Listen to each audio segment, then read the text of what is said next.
নমস্কার, welcome to my channel আমার কিছু কথা। আমি অনিমেষ আপনাদের সঙ্গে। আজ বেশ ঠান্ডা।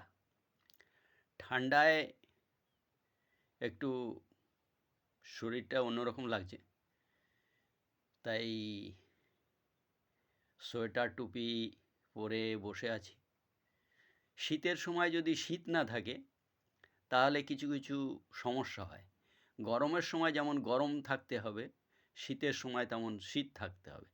শীতের সময় শীত না থাকলে দেখা যায় যে বিভিন্ন রকম সমস্যাও হয়, শরীরেরও সমস্যা হয়।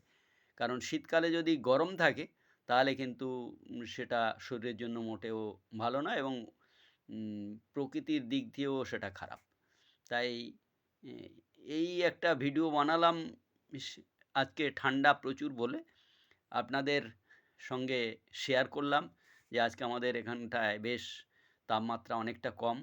তাই ভালো লাগলে লাইক করবেন, শেয়ার করবেন। ধন্যবাদ।